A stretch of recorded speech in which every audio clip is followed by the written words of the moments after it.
Blood breast cancers के बारे में। जैसा कि आज का जो हमारा जो ब्रेस्ट कैंसर के ताल्लुक से जो लेक्चर है वो basically more on practical aspects rather than theoretical aspect.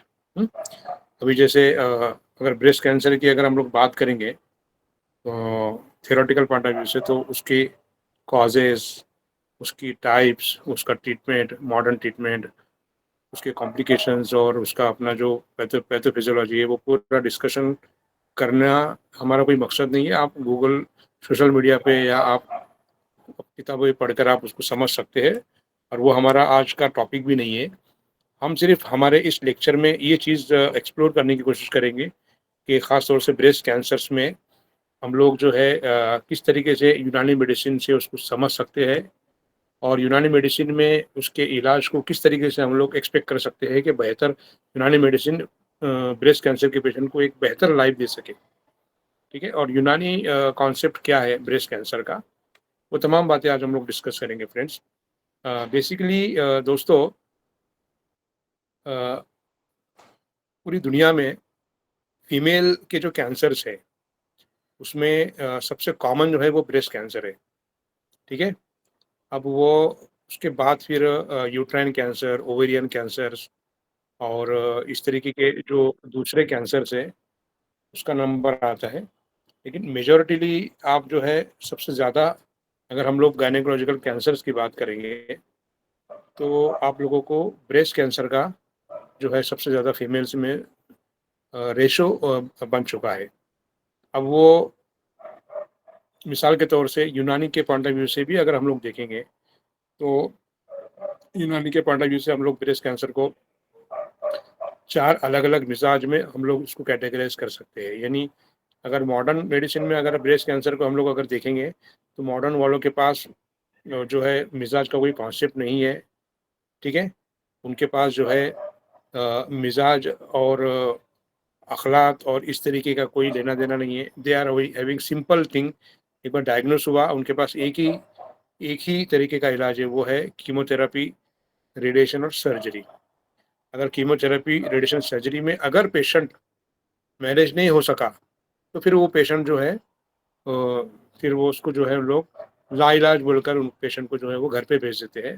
और ऐसे पेशेंट की तादाद करोड़ों में है, जिनको मॉडर्न मेडिसिन से रिज़ल्ट नहीं आया, और फिर अब वो जो है नाउम्मीद होकर जो है वो अपनी मौत का इंतज़ार कर रहे हैं। तो अच्छा, ब्रेस्ट कैंसर के बारे में यूनानी में भी कोई मेजर, कैंसर के ताल्लुक से ही कोई मेजर जो रिसर्च नहीं हुई है, तो ब्रेस्ट कैंसर के ताल्लुक से तो बहुत दूर की बात है।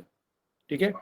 ब्रेस्ट कैंसर के ताल्लुक से कोई एमडी के कोई कोई प्रोग्राम्स या कोई फेलोशिप प्रोग्राम अभी तक यूनानी मेडिसिन में नहीं शुरू हुए हैं। हालाँकि लास्ट 2 दिन पहले, 3 दिन पहले ग्रुप्स में एक नोटिफ़िकेशन आया था, और उस नोटिफ़िकेशन में आयुष की तरफ से फेलोशिप प्रोग्राम शुरू हुआ है ऑन्कोलॉजी पे। लेकिन वो जब मैंने स्टडी किया और मालूम कुछ एक्सपर्ट से बात किया, तो उसमें यूनानी से नहीं है वो, आयुर्वेदा से फेलोशिप प्रोग्राम ऑन्कोलॉजी में शुरू हो चुका है। पूना में एक बड़ा इंस्टीट्यूट है, आयुर्वेदिक का कॉलेज है वो, और आयुर्वेदिक का हॉस्पिटल है कैंसर के लिए। वो लोग 20 साल से उस पे काम कर रहे हैं। लेकिन यूनानी का जो भी थोड़ा बहुत जो भी काम कर रहे हैं वो हम लोग ही कर रहे हैं, मैं ही कर रहा हूँ कैंसर पे काम, ऑर्गेनाइज़ तरीके से। अदरवाइज़ कैंसर पे कहीं पर भी और छोटे-मोटे कुछ ना कुछ हकीम, कोनो भी जो है डॉक्टर्स, यूनानी के डॉक्टर्स कोई ना कोई ज़रूर पेशेंट देखते होंगे, रिज़ल्ट भी अच्छे आते होंगे, लेकिन मेजर स्केल पर कोई काम नहीं कर रहा है। हमारा जो काम है वो इस लेवल पर आ चुका है कि इंशाल्लाह हम बहुत जल्दी इसको रिसर्च के लेवल पर ले जाएँगे इंशाल्लाह, उस पे रिसर्च करने की कोशिश करेंगे, और एक ऑन्कोलॉजी पे या कैंसर्स पे यूनानी मेडिसिन से कोई किताबें पब्लिश करने के लिए हम लोग कोशिश कर रहे हैं अगले कुछ सालों में इंशाल्लाह। अगर अल्लाह ने सेहत रखी तो ये चीज़ें दुनिया के सामने आ जाएँगी। क्योंकि हमारा जो कैंसर पे जो प्रैक्टिस करने का जो हमारा टोटल जो ये है ड्यूरेशन, वो 17-18 साल का हो चुका है लगभग। हमारी प्रैक्टिस शुरू करके हमको 28 साल हो चुके हैं। कैंसर पे 15-18 साल से 16 से 17 साल से हम लोग काम कर रहे हैं। तो जो भी पेशेंट्स हमारे पास ब्रेस्ट कैंसर के बाकी के कैंसर क्या है उसके तो डिस्कशन हम लोगों ने कई बार की, लेकिन हम लोग आज का जो टॉपिक है ब्रेस्ट कैंसर का, जितने भी पेशेंट मेरे पास ब्रेस्ट कैंसर के आए हैं और जितना भी मैंने समझा हूँ, उसको मैं जो है आप लोगों के सामने आज डिस्कस करने के लिए ये लेक्चर ऑर्गेनाइज़ किया हूँ मैंने। और इस लेक्चर को ऑर्गेनाइज़ करने का एक और मकसद है कि आप लोग इसमें जो अटेंड करने वाली फीमेल्स खास तौर से है, मेल्स भी है, तो आप लोगों को जो है किस तरीके से आप हमारी टीम के साथ जुड़कर, मेरे पास जो है फीमेल डॉक्टर्स की टीम है, जो गायनिकोलॉजिकल कैंसर्स में मेरे मेरे अंडर में काम करते हैं वो। तो उन लोगों के साथ जुड़ के आप लोग जो है अपने ब्रेस्ट कैंसर के पेशेंट को आप अपने मतलब में किस तरीके से आप उनको मैनेज कर सकते हैं। ये इस चीज़ के लिए आज का ये लेक्चर मैंने ऑर्गेनाइज़ किया। अब दोस्तों देखिए, बेसिकली जो है डॉक्टर गज़ाला मुल्ला है पूना में, उन्होंने कुछ 1-2 प्रोजेक्ट्स किए हैं, रिसर्च प्रोजेक्ट्स कैंसर पे। फिर उसके अलावा एक मैंने रिसर्च देखा हूँ अ, ब्रेस्ट कैंसर में मिज़ाज पर, वो है ईरानियन मेडिसिन, जिसे हम लोग पर्शियन मेडिसिन कहते हैं। और पर्शियन मेडिसिन और यूनानी मेडिसिन एक ही है। क्योंकि वो ईरान में उन लोगों ने उस पे काम किया है, तो उन लोगों ने इनको पर्शियन मेडिसिन का नाम दिया है, लेकिन उसका जो बेस है, वो कंप्लीट यूनानी ही है। तो वहाँ पर उन्होंने 200 फीमेल पेशेंट्स ब्रेस्ट कैंसर के, उन पे स्टडी किया। और वो स्टडी का जो उनका जो टाइटल था, वो था अ, कि मिज़ाज को आप ब्रेस्ट कैंसर्स में किस तरीके से जो है वो डायग्नोज़ करेंगे। तो उस रिसर्च में उन लोगों को ये समझ में आया कि 2 बेसिक मिज़ाज होते हैं, मिज़ाज हार और मिज़ाज बारिद। मिज़ाज हार में आपको दमवी मिज़ाज और सफ़राई मिज़ाज आप लोग उसको देख सकते हैं। और मिज़ाज बारिद में बलगमी मिज़ाज और सौदाई मिज़ाज, ये 2 मिज़ाज हम लोग देखते हैं। तो उनकी जो अपनी जो 200 पेशेंट की जो स्टडी है पर्शियन मेडिसिन में, उसमें उन्होंने मेजॉरिटी ऑफ द पेशेंट्स पाया है कि ज़्यादातर ऐसे पेशेंट उन्होंने डायग्नोज़ किए हैं पैरामीटर्स को जो है सेट करके, जिसे हम लोग अजनास से अशरा कहते हैं।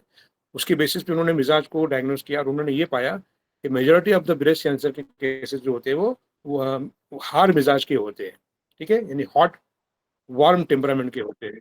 अब वार्म टेम्परामेंट में आपको बलगम भी ये सब दम आ सकता है और सफ़रा आ सकता है। हमारा अपना भी मानना ये है दोस्तों कि मेजॉरिटी ऑफ द केसेस जो हमारी प्रैक्टिस में हम लोग देखा है, वो ब्रेस्ट कैंसर की बात कर रहा हूँ मैं। Majority of the cases breast cancer के हमारी प्रैक्टिस में जो हमने देखा है, वो सफ़राई मिज़ाज के देखे। किस मिज़ाज के देखे? सफ़राई मिज़ाज के पेशेंट के देखे। उसकी वजह क्या है? उसकी वजह है कि फीमेल्स ख़ास तौर से majority of the female sensitive ज़्यादा होते हैं। उन लोग स्ट्रेस को बहुत जल्दी जो है अपने तबीयत के ऊपर इसका इफ़ेक्ट लाते हैं। बहुत जल्दी स्ट्रेस में आ जाते हैं सफ़राई मिज़ाज के पेशेंट्स, फीमेल्स की ख़ास तौर से बात कर रहा हूँ मैं। और वो जो स्ट्रेस है या उनकी जो अपनी जो लाइफ़स्टाइल है, वो उनको तेज़ी के साथ जो है अलग-अलग कैंसर्स में ख़ास तौर से ब्रेस्ट कैंसर तक पहुँचा देती है। तो सफ़राई मिज़ाज के पेशेंट आपको मेजॉरिटी ऑफ द केसेज़ में देखने को मिलेंगे। उसकी कैसे डायग्नोसिस करते हैं मैं आगे बताऊँगा। दूसरा है, दूसरे नंबर पे है दमवी मिज़ाज। दमवी मिज़ाज के पेशेंट में भी जो है ब्रेस्ट कैंसर हो सकता है। वो किस तरीके से डायग्नोज़ करेंगे वो मैं आपको आगे बताता हूँ। फिर बलगम और जो है सौदा को भी आप लोग कहीं न कहीं कुछ न कुछ केसेस आपकी प्रैक्टिस में आ सकते हैं, ठीक है? लेकिन म फिलहाल जो हमको डील करना है, वो मेजॉरिटी ऑफ द केसेस किस मिज़ाज में आते हैं, उसको डील करना है। जैसे कि मैंने आपको बताया है कि अगर ब्रेस्ट कैंसर का पेशेंट सफ़राई मिज़ाज का है, तो उसकी जो शनाख्त है देखिए, मॉडर्न के पॉइंट ऑफ व्यू से जो उन्होंने कैटेगरी की है ब्रेस्ट कैंसर्स की, उन्होंने कैटेगराइज़ किया है, एक तो डक्टल कैंसर, ठीक है? डक्टल कार्सिनोमा उन्होंने से किया है। ये डक्टल कार्सिनोमा इन सिटू जो है एक और एक उनकी टाइप है। दूसरा लोबार कार्सिनोमा जो लोब्स को इन्वॉल्व रख करता है, और लोब्यूलर कार्सिनोमा यानी वो लोब्यूल को इन्वॉल्व करता है। और इसके अलावा उनके पास जो है कैटेगरी है स्टेज 1, 2, 3, 4, ठीक है? हाई ग्रेड और एग्रेसिव, नॉन एग्रेसिव। फिर उनके बाद एक और कै उनके पास एक और कैटेगरी है ब्रेस्ट कैंसर की, वो है हार्मोनल हार्मोनल पॉजिटिव और हार्मोनल नेगेटिव ब्रेस्ट कैंसर, यानी triple positive, triple negative. Triple positive का मतलब है oestrogen receptor positive, progesterone receptor positive और HER2 प्रोटीन पॉजिटिव। ये एक कैटेगरी है उनके पास। और ट्रिपल नेगेटिव एक कैटेगरी है जिसके अंदर तीनों तीनों जो ये है रिसेप्टर्स, एस्ट्रोजन, प्रोजेस्टेरोन और HER2, ये तीनों के तीनों नेगेटिव होते हैं। तो पॉजिटिव कैंसर का मतलब क्या है? वो कैंसर जो हार्मोन की वजह से या हार्मोन के इफ़ेक्ट की वजह से होते हैं। और बुक्स में ऐसा है और ऐसा देखा गया है कि ऐसे पेशेंट ज़्यादा ऐसे कैंसर ज़्यादा एग्रेसिव नहीं होते हैं। हालाँकि एग्रेसिव हो भी सकते हैं, लेकिन मेजॉरिटी नहीं होती है। उसकी वजह ये है कि हार्मोनल थेरेपी से ये ऐसे कैंसर अच्छी तरीके से कंट्रोल किए जा सकते हैं, ऐसा मॉडर्न नॉलेज का बोलना है। मेरा उसमें बहुत ज़्यादा डीप स्टडी नहीं है, लेकिन जितने केसेस मैंने देखा हूँ, तो मुझे हर कोई केसेस एक जैसे दिखता है। कहीं पर रिज़ल्ट आते-आते कुछ ना कुछ ज़्यादातर रिज़ल्ट हमको नहीं समझ में आ रहे हैं। ठीक है? तो ट्रिपल पॉज़िटिव, ट्रिपल नेगेटिव ये हो गया 2 कैटेगरी। तो ट्रिपल पॉज़िटिव में हार्मोन हार्मोनल थेरेपी से रिज़ल्ट आते हैं और टैमोक्सिफ़िन वगैरह जैसी दवाइयाँ लॉन्ग 5-5 साल तक देते हैं और वो लोग उसको कंट्रोल करते हैं। उनका बोलना है कि इसके रिज़ल्ट बहुत अच्छे हैं। और ट्रिपल नेगेटिव जो ब्रेस्ट कैंसर है दोस्तों, उसको लोग एग्रेसिव बताते हैं और उसका जो है उसकी जो उसका ट्रीटमेंट कीमोथेरेपी, रेडिएशन, सर्जरी इस तरीके के इलाज को बताते हैं और उसका प्रोग्नोसिस बहुत पुअर बताते हैं। ये तो हो गया मॉडर्न पैथोलॉजी की बात। अभी हम लोग आते हैं दोस्तों यूनानी की तरफ। यूनानी मेडिसिन में हम लोगों को सबसे ज़्यादा आप लोगों को जो सीए ब्रेस्ट के केसेस मिलेंगे, वो मिलेंगे सफराई मिजाज के। उसको कैसे आप लोग कैटेगराइज़ करेंगे, कैसे आप लोग डायग्नोज़ करेंगे? सबसे पहले तो पेशेंट के सिम्पटम्स जो रहेंगे वो सफ़रा से कंप्लीटली मेल खाएँगे। यानी सफ़राई मिज़ाज के अंदर जो कुछ भी आपको अलामत देखने को मिलेंगी, जैसे पेशेंट जो है वो थोड़ा-सा हाइपर एक्टिव होगा, थोड़ा-सा एग्रेसिव होगा, पेशेंट जो है वो स्ट्रेस को बहुत जल्दी एक्सेप्ट करेगा, ठीक है? बहुत ज़्यादा इमोशनल होगा। उसी तरीके से उसकी नब्ज़ जो है वो सफ़रावी नब्ज़ मिलेंगी, जिसे हम लोग जो है नब्ज़ सग़ीर और नब्ज़ सरीर, ये 2 उसकी जो है खूबियाँ मिलेंगी। उसके अलावा सफराई ब्रेस्ट कैंसर की एक और खूबी ये है कि सफराई ब्रेस्ट कैंसर जो है वो मेटास्टेसिस बहुत तेज़ी के साथ होता है। यानी ब्रेस्ट ख़ास तौर से डक्टल कार्सिनोमा सफराई मिज़ाज में देखने में आया है। मेटास्टेसिस बहुत तेज़ी से होता है, यानी वो नोड्स तक, मल्टीपल नोड्स तक, एक्सीलरेट नोड्स तक तेज़ी के साथ जाता है और उसके बाद अगर उसका इलाज सही तरीके से नहीं हो सका, इलाज हो या ना हो, लेकिन अगर वो मेट्स पे जाने वाला होगा, तो उसको दुनिया की कोई ताकत रोक नहीं सकती। ऐसा कई बार देखा गया है। तो वो मल्टीपल ऑर्गन्स में, बोन्स में, स्पाइन्स में, लंग्स में, ब्रेन में और बाकी के ऑर्गन्स, लंग्स वगैरह में ये कैंसर आम तौर से फैलता है। इस तरीके का जो प्रेज़ेंटेशन है जिसके अंदर कैंसर जो है वो अपने मकाम से तेज़ी के साथ जो है वो फैल कर कई ऑर्गन्स में चला गया है। ये कैंसर सफराई मिज़ाज के कैंसर की मख़सूस अलामत है। ठीक है? अब यहाँ पर ये चीज़ जो दोस्तों आम तौर से देखने में, समझने में आती है कि इस तरीके के कैंसर जो मल्टीपल ऑर्गन्स में चले गए हैं, इसको स्टेज 4 का बोल के और नाकाबिले इलाज बोल के, यहाँ पूरी तरह आप कैंसर के खिलाफ जंग पूरी तरह हारने की तरफ हम लोग जा रहे हैं। जबकि हमारा यूनानी के पॉइंट ऑफ व्यू से ये मानना है दोस्तों कि अगर कोई कैंसर तेज़ी के साथ मेटास्टेसिस हो रहा है और कई ऑर्गन्स में जा रहा है, बोन को तक वो लोग ये कर रहा है, तो उसका मिज़ाज है वो सफ़राई मिज़ाज है। एक उसका प्रेज़ेंटेशन वैसा है, उसको आप स्टेज 4 से आप जो है नहीं जोड़ना है। और हमारा अपना बहुत सारे पेशेंट में जो केस स्टडीज़ है, उसमें हमारा अपना ये एक जो है वो ऑब्ज़र्वेशन है दोस्तों कि सफ़राई मिज़ाज के पेशेंट को अगर आप लोगों ने सही तरीके से उनके मिज़ाज के मुताबिक इलाज किया, तो कैंसर ठीक हो जाएगा, पूरी तरह क्यूर हो जाएगा। ये बहुत बात की बात है, ये बहुत बड़े रिसर्च का टॉपिक है। लेकिन ऐसे पेशेंट सालों साल तक स्टेज 4 कैंसर के साथ अपनी ज़िंदगी को नॉर्मल तरीके से जी सकते हैं, अपनी लाइफ़ को एक्सपांड कर सकते हैं और अपनी क्वालिटी ऑफ लाइफ़ जो है वो इम्प्रूवाइज़्ड अच्छी तरह कर सकते हैं दोस्तों। तो ये हो गया सफ़रा के ताल्लुक से। तो सफ़रा को कैसे डायग्नोज़ करना है मैंने आपको बताया और सफ़राई मिज़ाज ब्रेस्ट कैंसर में किस तरीके से आप लोगों को देखने में आता है, वो मैंने आपको अभी बताया हूँ। अब जो है सफ़रा शिकन दवाइयाँ, ख़ास तौर से ऐसी दवाइयाँ जो सफ़रावी मिज़ाज के बाकी के अमराज़ में, ख़ास तौर से सफ़रावी नज़ले में या सफ़रावी दर्दों में या सफ़रा की कोई भी एक मख़सूस बीमारी हो, उसमें जो यूनानी दवाइयाँ जो है वो सफ़रा शिकन के तौर से इस्तेमाल होती है, उसको बहुत बेहतर तरीके से आप लोग जो है फ़ॉर्मुलेशंस करके सफ़रावी ब्रेस्ट कैंसर में देंगे। हमारा अपना ऑब्ज़र्वेशन है, जो रिज़ल्ट आएँगे वो बहुत लाजवाब होंगे, बेइंतहा अच्छे रिज़ल्ट आएँगे। सफ़रा का मतलब है आग, सफ़रा का मतलब है हरारत, सफ़रा का मतलब है जो है एग्रेशन, सफ़रा का मतलब है वो तेज़ी, जो वो तूफ़ान जिसको हमको अगर रोकना नहीं आया तो हम उसको तूफ़ान बोलते हैं, जब पे रोकना आ जाएगा, डेफ़िनेटली उसके रिज़ल्ट हम लोगों को बहुत पॉज़िटिव मिल सकते हैं। तो सफ़रा अगर हरारत या गर्मी या आग की तरह अगर वो बदन में तेज़ी के साथ फैल रहा है, तो सफ़रा शिकन दवाइयाँ, बुरुदत, रुतूबत, सुकून पहुँचाकर सफ़रा शिकन दवाओं के ज़रिए ऐसे पेशेंट 2 से 3 दिन में ही उनकी अलामात, उनकी सिम्पटम, नौशिया, वॉमिटिंग, पेन्स, घबराहट, बेचैनी, और जो कैंसर की वजह से कैचेक्सिया हुआ है, सफराशिकन दवाओं से सफराई ब्रेस्ट कैंसर में आप लोगों को रिजल्ट आ सकते हैं, आते हैं। हमारे पास पचासों पेशेंट को रिजल्ट आ चुके हैं अल्हम्दुलिल्लाह। अगर जबकि हमने उसको प्रॉपरली सफरावी ब्रेस्ट कैंसर डायग्नोस किया तब। अगर हमने गलती की तो रिजल्ट नहीं आते हैं। अभी हमारे पास परसों एक 4 से 5 दिन पहले एक पेशेंट आके गई, फीमेल पेशेंट, सीए ब्रेस्ट। 2021 में से उनको सीए ब्रेस्ट के पेशेंट है, वो कीमो हो गया, सर्जरी हो गई, रेडिएशन हो गया, मेंटेनेंस थेरेपी, जो कुछ भी ले रही है लेडी, वो 15 दिन पहले आई हमारे पास।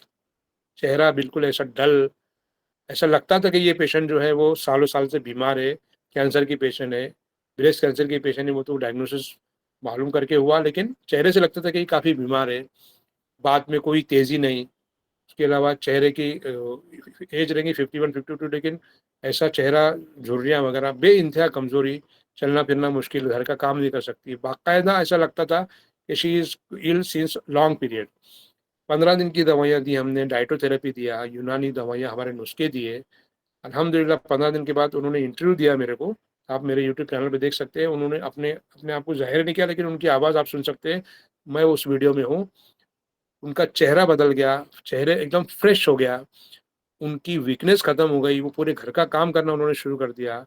और उनका जो वो जब आए तो मैं उनको सबसे फर्स्ट इसमें तो पहचान ही नहीं सका, जो 15 दिन पहले आए थे वो। तो इसका मतलब ये दोस्तों कि अगर हमने यूनानी मेडिसिन से पेशेंट को सिर्फ मेंटेनेंस थेरेपी के तौर से भी काम किया, पेशेंट को पेन्स कम किया, वीकनेस कम किया, पेशेंट के कीमोथेरेपी के बहुत लॉन्ग लास्टिंग इफेक्ट को कम कर दिया, पेशेंट को जो है पुरसुकून लाइफ देने में हम लोग कामयाब हुए, तो भी ये अपने आप में एक बहुत बड़ा अचीवमेंट है। ऐसे मेरे पास सैकड़ों पेशेंट की मिसालें हैं, जहाँ पर हमने यूनानी मेडिसिन से पेशेंट को पुरसुकून ज़िंदगी अल्हम्दुलिल्लाह दी। इसमें हम लोग बड़ी हद तक कामयाब हैं। अब कैंसर के लीजन खत्म हो, कैंसर क्योर हो और कैंसर फ्री जो है पेशेंट हो जाए यूनानी मेडिसिन से, डाइटोथेरेपी से, इसके बारे में एक बड़ी रिसर्च करना पड़ेगी। अगर अल्लाह ने, ऊपर वाला ने अगर हमसे काम लेना चाहा इंशाल्लाह, तो वो भी आगे चल के हो सकता है। अब आइए हम लोग बाकी के मिज़ाजों में किस तरीके से ब्रेस्ट कैंसर को हम लोग जो है वो सकते हैं। ख़ास तौर से सीए ब्रेस्ट जहाँ पर जो है कंजेशन बढ़ जाए, ब्रेस्ट का साइज़ बढ़ जाए, ठीक है? सुर्खी हो जाए, ज़ख्म हो जाए, एकदम रेडनेस आ जाए, और वो जो रेडनेस और सुर्खी और ज़ख्म है, फट जाए, ब्लीडिंग शुरू हो जाए, और बाकी की अलामात भी पेशेंट के बॉडी के अंदर जो है, बाकी की अलामत भी जो है पेशेंट की बॉडी के अंदर जो है वो उस तरीके से आए कि वो दमुई मिजाज का पेशेंट दिख रहा है। जो मेरे मेरे आप लेक्चर्स में देख सकते हैं, दमुई दमुई मिजाज का जो मेरा लेक्चर है, उसकी वो पूरी अलामत जो है, वही अलामत जो है दमुई मिजाज के ब्रेस्ट कैंसर के पेशेंट में आप लोगों को देखने में आता है। ब्रेस्ट कैंसर अगर दमुई मिजाज के पेशेंट को है, तो ब्लीडिंग का बहुत उसमें जो है बार-बार ब्लीडिंग होना, तेज़ी से ब्लीडिंग होना, ब्लीडिंग का ना रुकना, एंजियोजेनेसिस, ये तमाम दमवी मिजाज के ब्रेस्ट कैंसर की अलामत है।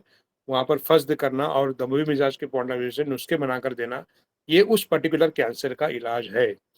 अब आइए थर्ड नंबर पे, वो है ब्रेस्ट कैंसर बिकॉज़ ऑफ बलगमी मिजाज, ठीक है? बलगमी मिजाज में आप लोग ब्रेस्ट कैंसर को इस तरीके से डायग्नोज़ करेंगे दोस्तों, कि वहाँ पर non healing wounds breast cancer में देखने में आता है। ज़ख्म हो गई है, गंदी स्मेल आ रही है, और पस फॉर्मेशन, डिस्चार्ज, और जो है इस तरीके से ज़ख्म धीरे-धीरे खराब होता चला जा रहा है, और उसकी वजह से बॉडी के ऊपर जो इफ़ेक्ट आ रहा है, ये तमाम की तमाम अलामात बलगमी ब्रेस्ट कैंसर के पेशेंट में हम लोग देख सकते हैं। अगर आपने बलगमी ब्रेस्ट कैंसर को सही तरीके से डायग्नोज़ किया और उसको बलगम के हिसाब से दवाइयाँ दी, मुसफ़ियात और इस तरीके की दवाइयाँ दी, तो उस तरीके के ज़ख्म भरने में मदद मिलती है, और उस तरीके की ज़ख्म जो बलगमी मिजाज के पेशेंट में देखने में आती है, अगर वो अगर हील हो रही है, इसका मतलब बलगमी मिजाज का कैंसर का पेशेंट, ब्रेस्ट कैंसर का पेशेंट वो ठीक हो रहा है। उसके बाद सौदावी मिजाज का ब्रेस्ट कैंसर, जहाँ पर बहुत हार्ड जो है वो ट्यूमर होता है, स्टोन की तरह बहुत हार्ड होता है, सख्त सलाबत के जैसा ट्यूमर होता है, उसका इलाज सौदावी दवाओं से कर सकते हैं। मैंने अपने लेक्चर्स में बोला हूँ कि वो कौन-सी दवाएँ हैं जो सौदा को काम करती हैं, लेकिन इस पे अभी और काम होना बाकी है। थोड़े बहुत केसेज़ में हमारे पास रिज़ल्ट आए हैं, उसके ऊपर बड़ी रिसर्च हो जाएँगी, तो इंशाल्लाह वो बात और क्लियर हो जाएँगी। लेकिन डेफ़िनेटली सौदावी मिज़ाज के जो पेशेंट होते हैं, जिनको जो कैंसर होता है, उनका इलाज बिल्कुल अलग है, बिल्कुल जुदा है, उनका सौदा के पॉइंट ऑफ व्यू से इलाज करना है, क्योंकि वो ट्यूमर हार्ड होते हैं, स्टोन लाइक होते हैं, वहाँ पर सख्ती सलामत होती है। नब्ज़ में भी उस तरीके की अलामात पेशेंट की फिज़िक में भी वैसी अलामात और ट्यूमर में भी उस तरीके की आप लोगों को प्रेजेंटेशन मिलता है कि ये सौदा है। तो उसको उस तरीके से आप ट्रीट करेंगे। तो ये मिज़ाज के पॉइंट ऑफ व्यू से अगर ब्रेस्ट कैंसर के पेशेंट को आपने ट्रीट किया और वो पेशेंट कामयाबी के साथ ठीक हो रहा है, तो ये इस बात को साबित करता है कि कैंसर्स में, ख़ास तौर से ब्रेस्ट कैंसर में, अगर कोई कंप्लीट सिस्टम है, जो ब्रेस्ट कैंसर को अच्छी तरीके से लार्ज स्केल पर ठीक कर सकता है, वो सिर्फ़ और सिर्फ़ यूनानी सिस्टम ऑफ मेडिसिन है और कोई नहीं है, क्योंकि यूनानी सिस्टम ऑफ मेडिसिन कस्टमाइज़ इलाज है। हर 2 पेशेंट, हर 4 पेशेंट का अलग-अलग मिज़ाज, अलग-अलग उनके उनके सिम्पटम्स, अलग-अलग उसका प्रेजेंटेशन होता है, अलग-अलग इलाज होता है, अलग-अलग ग़िज़ाएँ होती है। इसीलिए रैंडमली जो कीमोथेरेपी, रेडिएशन सर्जरी से जो इलाज किया जा रहा है, कहीं-कहीं रिज़ल्ट आते हैं, बहुत अच्छे रिज़ल्ट आते हैं, लेकिन मेजॉरिटी ऑफ द केसेज़ में वो फेलियर की तरफ जा रहे हैं, क्योंकि वो लोग ने एक ही उसूल-ए-इलाज अपनाया है, वो है कीमो, रेडिएशन और सर्जरी। बाकी ना वो दाएँ देखते हैं, ना बाएँ देखते हैं। यूनानी के पॉइंट ऑफ व्यू से अगर देखेंगे तो बहुत गहराई के साथ उसका जो है, आप लोग अलग-अलग कैटेगराइज़ कर सकते हैं। जैसे मिसाल के तौर से हम लोग जब भी फेलोशिप प्रोग्राम शुरू करेंगे, शायद महीने भर लगे, 2 महीने लगे, 3 महीने लगे, तो हम लोग गायनेकोलॉजिकल कैंसर्स में अलग से एक फेलोशिप प्रोग्राम शुरू करने वाले हैं। वो शायद 6 महीने का हो या 1 साल का हो, वो भी अभी तय नहीं है। लेकिन अगर वो हो गया, तो जो जो लोगों को गायनेकोलॉजिकल कैंसर्स में काम करना है, वो लोग एडमिशन ले सकते हैं इंशाल्लाह। और उसमें फिर हम आपको एक बेहतर आपको सिलेबस और बेहतर केस स्टडीज़ और आपको बेहतर नॉलेज, बेहतर ट्रेनिंग देंगे इंशाल्लाह, ताकि यूनानी मेडिसिन से ऑन्कोलॉजी को और सुपर स्पेशलिटी को एक बेहतर तरीके से फ़रोग़ मिल सके इंशाल्लाह। और तो ये हो गया इसके ताल्लुक से। अब आइए आप डायटोथेरेपी की तरफ। देखिए दोस्तों, ब्रेस्ट कैंसर में या किसी भी कैंसर में डायटोथेरेपी एक मेजर रोल अदा करती है। डायटोथेरेपी का मतलब क्या है दोस्तों? हर वो ग़िज़ा, जैसे मिसाल के तौर से सफ़रावी, अगर हम लोग ब्रेस्ट कैंसर की बात करेंगे, तो हर वो ग़िज़ा जो सोज़िश को, इरिटेशन को और सफ़रा को बढ़ाती है, चाहे वो ग़िज़ा अंडा हो या चिकन हो या सरसों का तेल हो या घी हो या स्पाइसेस हो या लाल मिर्च हो, हरी मिर्च हो, ये तमाम के तमाम चीज़ें सफ़राई मिजाज के पेशेंट को कार्सिनोजेनिक इफ़ेक्ट रखती है। यानी कैंसर को बढ़ावा देने वाली चीज़ें है ये। यही कार्सिनोजेनिक इफ़ेक्ट जो सफ़रा के लिए है, वो सौदा के लिए वो तहरीर का काम कर सकता है। ये हमारा अपना एक कॉन्सेप्ट है। तो जो हरारत बढ़ाने वाली चीज़ें हैं, वो सौदा को जो है ट्यूमर, सौदा भी ट्यूमर्स को कम करती है, और जो बुरुदत और रुतूबत को बढ़ाने वाली चीज़ें हैं, वो चीज़ें जो है सफ़रावी कैंसर्स में बेहतर तरीके से काम कर सकती है। अब हमारा एक मानना है। दूसरी चीज़ ये है दोस्तों, कि जितना भी अनाज है, अनाज, कार्ब जिसको बोलेंगे, कार्ब, ख़ास तौर से ग्रेन्स हैं, जितने भी ग्रेन्स हैं, हेट हर वो ग्रेन जिसको आप ग्रेन की कैटेगरी में डालते हैं, वो आपको कोई भी कैंसर में, ख़ास तौर से सफ़रावी में और बाकी के कैंसर में भी डेफ़िनेटली नुकसान करेगा, वो कैंसर को ठीक होने नहीं देगा।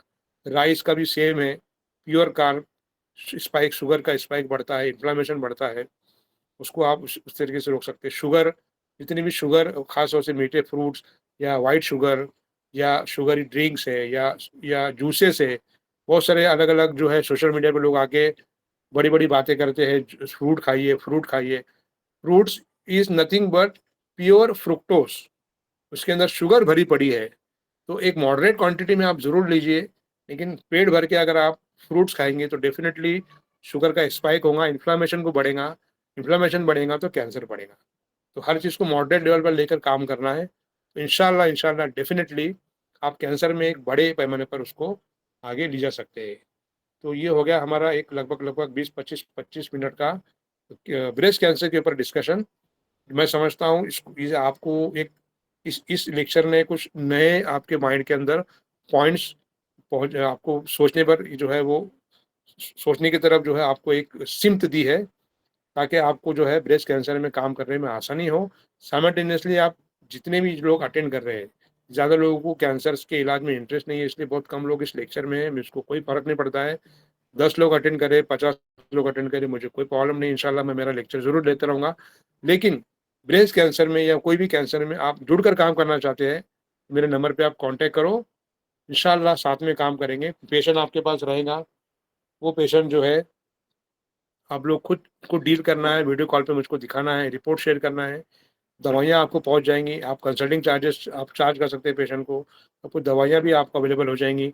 आप वो पेशेंट को हमारे पास रजिस्ट्रेशन करा के उसका ट्रीटमेंट कर सकते हैं। एक चीज़, दूसरी चीज़ एक अच्छी तरह याद रखिए, दूसरे कैंसर्स में भी और ब्रेस्ट कैंसर्स में भी ख़ास तौर से आप लोगों को जो डायग्नोज़ केसेज़ है ब्रेस्ट कैंसर के, उसमें आपको 30% ही ऐसे लोग मिलेंगे जो जो एलोपैथी की तरफ जा रहे हैं, कीमो रेडिएशन सर्जरी की तरफ जा रहे हैं। 70% पेशेंट या तो जाना नहीं चाहते, या वो डरते हैं, या उनके पास उतना अफोर्डेबिलिटी नहीं है, पैसा नहीं है, या एलोपैथी करके उनको रिज़ल्ट नहीं आए हैं। ऐसे पेशेंट आपको 70% से ज़्यादा मिलेंगे, जहाँ पर आपको काम करने का मौका मिलेगा और आपको ये समझ में आएगा कि बहुत बड़ा किला है, बहुत बड़ा स्पेस है जिस पे हमको काम करना चाहिए यूनानी एज़ ए यूनानी कंसल्टेंट एज़ ए हकीम। तो इसको आप इस तरीके से आप समझ सकते हैं। तो ये हो गया मेरा हाफ एन आवर का पूरा डिस्कशन। अगर आप आपके पास कोई क्वेश्चंस है ब्रेस्ट कैंसर के ताल्लुक से तो मैं उसका रिप्लाई करता हूँ। अदरवाइज़ आप जो है मैं इस लेक्चर को यहीं पर कंक्लूड करता हूँ इंशाल्लाह। कोई क्वेश्चन रहेगा तो पूछिए। सर ये लीवर कैंसर के ताल्लुक से पूछ सकते सर कुछ? पूछिए ना। सर अगर था स्टेज 4 लीवर कैंसर हो तो कुछ बिलिरुबिन लेवल बिल्कुल बहुत ज़्यादा बढ़ा हुआ है, तो हम कुछ कर सकते सर ये? कर सकते हैं इंशाल्लाह। उसके अंदर बिलिरुबिन बहुत ज़्यादा बढ़ा हुआ है, तो वही आंवला, टू अर्किमाको 12 12 है सर। हाँ, हो सकता है। वही आंवला, अर्किमाको, अर्के-कास्नी बहुत अच्छा काम करते हैं। मेरे पास अभी लीवर कैंसर के सीए गॉल ब्लैडर का पेशेंट था मेरे पास। उनका बिलिरुबिन 24 था। तो लगभग 4 महीने लगे, मेरे पास सारी रिपोर्ट्स अवेलेबल है। 4 महीने लगे, उनका 24 बिलिरुबिन से 1 तक आया, 0.95 0.75 तक आया। तो ये तमाम दवाइयाँ हैं, ख़ास तौर से वही आंवला बहुत अच्छा काम करती है, अर्किमाको और कैकास्नी बहुत अच्छा काम करती है इसमें। और बाकी डाइट और थेरेपी है, सब है। तो उसको मेरे यार आज ब्रेस्ट कैंसर के ताल्लुक से सवाल पूछेंगे तो ज़्यादा अच्छा रहेगा। मैं बाकी के कैंसर मैं question answer session next time रखूँगा, उसमें बाकी के कैंसर के ताल्लुक से भी हम लोग बात इंशाल्लाह कर सकेंगे। हुँ? जी सर, जज़ाकल्लाह। जी, कोई क्वेश्चन रहेगा तो पूछिए।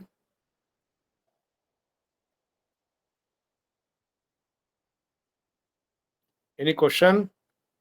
अगर इस लेक्चर से आपको कुछ फ़ायदा हुआ है, तो ग्रुप में आप थोड़ा-सा अपनी-अपनी राय डालिए, ठीक है? लास्ट में पूछ रहा हूँ, कोई है क्वेश्चन है किसी के पास? सर अभी तो आपने समझाया, अभी हम समझेंगे इंशाल्लाह, फिर क्वेश्चन करेंगे आपसे। अभी बहुत मुख्तसर बात हुई है, हाँ। बहुत मुख्तसर बात हुई है। इंशाल्लाह से पढ़ेंगे और समझेंगे, फिर आपसे भी सवाल करेंगे। हाँ, फिर भी आधा घंटा बात हुई ना ब्रेस्ट कैंसर पे, आधा घंटा बात। जी, जी, जी, इसमें तफ़सील ये बेसिक लाइन ऑफ ट्रीटमेंट क्या देना स्टार्ट करना सर, सफरावीरन दे या दमवीरन दे, तो हम बेसिक लाइन ऑफ ट्रीटमेंट कैसा स्टार्ट करेंगे कि ब्रेस्ट कैंसर पेशेंट को क्लियर करने के लिए? देखिए, मैं आपको एक सिंपल फ़ॉर्मूला बताता हूँ। मेजॉरिटी आपके पास सफराई मिजाज के आएँगे, ये आप अच्छी तरह ज़हन नशीन कर लीजिए। तो मैं आपको कुछ दवाइयाँ बताता हूँ, जो आप अपने मतलब में इस्तेमाल कर सकते हैं ब्रेस्ट कैंसर के लिए। आप लोगों ने हल्दी का तो बहुत नाम सुना है, ठीक है? करक्यूमिन, ठीक है? हल्दी, हल्दी, हल्दी, हल्दी, हल्दी। तो आप हल्दी जो नॉर्मल हल्दी जो करक्यूमिन जिसमें से निकाल कर या एक्सट्रैक्ट करके जो वो देते हैं, वो एक अलग चीज़ है। लेकिन जो प्योर हल्दी है, ख़ास तौर से खाने की हल्दी जो इस्तेमाल करते हैं, बहुत अच्छी चीज़ है वो। एंटी कैंसर वाक़ई में बहुत अच्छी चीज़ है वो। लेकिन मेरा पास जो फ़ॉर्मूला है वो अलग है। तो मेरे पास 3 दवाओं का फ़ॉर्मूला है जिसमें हल्दी, सेकंड नंबर पे आंबा हल्दी और थर्ड नंबर पर नरकचोर, वो भी हल्दी ही है। जिसका बॉटनी का नेम है करकुमा ज़ैडियोरी। ये तीनों दवाओं को मैं मिलाकर आधा से 1 ग्राम 1 बीडी वगैरह इस्तेमाल करता हूँ। बहुत, बहुत, बहुत अच्छे रिज़ल्ट है ब्रेस्ट कैंसर्स में ख़ास तौर से। ये हो गया एक नुस्ख़ा। दूसरा, आप लोगों को आँख बंद करके सफरावी ब्रेस्ट कैंसर में अर्के मकोहो और अर्के काशनी देना है, ठीक है? आँख बंद करके देना है। हुँ, ठीक है? उसमें भी इंशाल्लाह बहुत, बहुत, बहुत, बहुत अच्छे तरीके से पेशेंट को रिज़ल्ट आ सकते हैं। और एक और चीज़ है वो है अर्के कॉज़ुबान, ठीक है? ये 3 दवाइयाँ याद रखिए, आपको बहुत बड़ा सपोर्ट इसमें मिल जाएगा। और उसके अलावा जो है आप लोगों को एक और दवा बताता हूँ जो ब्रेस्ट कैंसर में बहुत अच्छी तरीके से काम करती है, उसका नाम है क्यूरसेटिन, QUERCETIN। तो क्यूरसेटिन जो है एक ऐसा अल्कलॉइड है जो प्याज जैसी चीज़ों से निकलता है। प्याज और बहुत सारे फ्रूट से निकलता है, लेकिन ख़ास तौर से प्याज से निकलता है। वो मिलता है मार्केट में। क्यूरसेटिन का आपको पाउडर अवेलेबल है मार्केट में। क्यूरसेटिन 500 मिलीग्राम का कैप्सूल मेरे पास अवेलेबल है, जो शानदार काम करता है ब्रेस्ट कैंसर्स में ख़ास तौर से और सफरावी में। तो ये कुछ दवाइयाँ हैं, मैंने आपको बताया हूँ। मैं ये लेक्चर लेने का मकसद सिर्फ़ ये नहीं है कि मैं आप लोगों को मेरे पास पेशेंट भेजिए और मैं ठीक करता हूँ। मैं आपको जितना बता सकता हूँ ज़रूर बता रहा हूँ और उसको आप नोट डाउन करके अपने मतलब में उसको इस्तेमाल करिए। ठीक है? तो सर अगर सर पेशेंट सौदावी और बलगमी रहा तो कैसा सर वो? अच्छा, अभी बलगम ही रहेगा डॉक्टर साहब, तो बलगम के लिए आप लोगों ने ख़ास तौर से मुसफ़ियात देना है। जैसे चिरायता है, शाहित्रा है, सरपुका है, गुलेमुंडी है, उशबा है। वाक़ई में ये चीज़ें बहुत शानदार काम करती है और गंधक गंधक का नाम सुने आपने गंधक सल्फ़र नाम जी सुना सर है? सुनकर बहुत बहुत शानदार दवा है, सल्फ़र भी बहुत अच्छी दवा है, जो बलगमी ब्रेस्ट का जहाँ पर ज़ख्म है, सड़ गया है और पूरा स्मेल आ रही है, पस फ़ॉर्मेशन, एब्सेस फ़ॉर्मेशन इस तरीके से वहाँ पर काम करता है। सौदा के लिए तो बहरहाल वो एक अलग डिस्कशन है। हम हमारे पास कुर्से असफर चल सकती है सर, कुर्से असफर। बेहतरीन काम करेंगे कुर्शियास पर, बलगम के लिए। ठीक है? सर सौदा के बारे में ही पूछना था क्योंकि एक पेशेंट है सर मेरे पास जो ब्रेस्ट में ऐसा पत्थर लाइक स्टोन लाइक अपीयरेंस जैसा आप सौदावी जब मिजाज पढ़ा रहे थे ना सेम वैसे ही क्लासिफिकेशन का है सर। तो बस उसके लिए ही क्या बेसिक ट्रीटमेंट स्टार्ट करो? उसको मकामी तौर से जो है ख़ास तौर से सरसों का तेल का हल्का-सा मसाज या बापची के तेल का हल्का-सा मसाज और उसको जो है बापची है, सरसों है, बरगे सुदाब है। बरगे सुदाब बहुत अच्छी दवा है, जो हार्ट ट्यूमर है उसके लिए बरगे सुदाब। शेतरज चित्रक जिसको बोलते हैं, शेतरज हिंदी बहुत अच्छी दवा है। मेथी और जीरे का जोशांदा दे सकते हैं उस पेशेंट को। दालचीनी का जोशांदा दे सकते हैं, दालचीनी का कैप्सूल बना के दे सकते हैं, सत्तरनासी के बीज, ये बहुत शानदार दवाइयाँ हैं, लेकिन बहरहाल इसके ऊपर काम होना बहुत बाकी है। हमारे हमारे पास जो थोड़े बहुत पेशेंट आए, कुछ रिज़ल्ट आए, लेकिन और भी रिज़ल्ट आएँगे, पेशेंट आएँगे तो हम लोग उस पे बेहतर काम कर सकेंगे और कुछ और नई दवाइयाँ उसमें हम लोग एक्सप्लोर कर सकेंगे इंशाल्लाह। Thank you so much sir, thank you so much. बस एक आखिरी सर, सौदावी में आप बापची भी बोल के लिखे हैं सर, क्या बापची हम इंटरनली दे सकते हैं सर उनको? कैप्सूल बना के दे सकते हैं, 1-1 ग्राम सुबह-शाम, आधा-आधा ग्राम सुबह-शाम। बहुत अच्छा है सौदावी में बापची का इस्तेमाल। वही सर आपने लिखा हुआ था बापची का सौदावी के लिए बहुत अच्छी है बोलकर, इसलिए पूछा सर आपसे। जी, सर जी। आपने हल्दी, आंबा हल्दी और तीसरा क्या बताया था सफरावी में? नर कचोर कर्क्यूमा ज़ेडियोरी जिसको बोलते हैं। तो इसकी मिकदार कितनी बना के देना है सर, 250 का 500 का? तीनों हम वज़न करके आधा से 1 ग्राम दे सकते हैं, मिलाकर तीनों। सर लास्ट क्वेश्चन सॉरी, बापची का ऑयल मसाज करने बोल सकते हैं सर उनको वहाँ पे? हाँ, बहुत 1-2 दिन करने का, कभी-कभी वो ज़ख्म हो जाता है, तो जी एहतियात के तौर से देने का। जैसे रोज़ उसको बोलना पेशेंट को ऑब्ज़र्व करो, सुर्खी है, कुछ दाने आ गए बहुत ज़्यादा तो रोक दो, ठीक है? अब कंट्रोल तरीके से उसको आप इस्तेमाल करो बोलना, ताकि वो कॉम्प्लिकेशन ना हो, तो धीरे-धीरे, धीरे-धीरे वो तहरीर होती चली जाएगी इंशाल्लाह। Okay sir, thank you so much sir, thank you so much. चलो, इस लेक्चर के बारे में आपकी जो कुछ भी ओपिनियन है, ग्रुप्स में डालिए, ताकि थोड़ा-सा लोगों को हौसला हो, हमें भी लेक्चर लेने का हौसला मिले। इंशाल्लाह हम नेक्स्ट लेक्चर शायद सैटरडे को लूँगा या जब भी लूँगा, उसमें सिर्फ़ क्वेश्चन आंसर का सेशन रहने वाला है इंशाल्लाह। जो भी आप लोगों के सवालात हैं, कोई भी टॉपिक रहेंगे इंशाल्लाह रहने दो। हाँ? ठीक है? जी sir, thank you sir. Thank you sir, thank you. Thank you very much.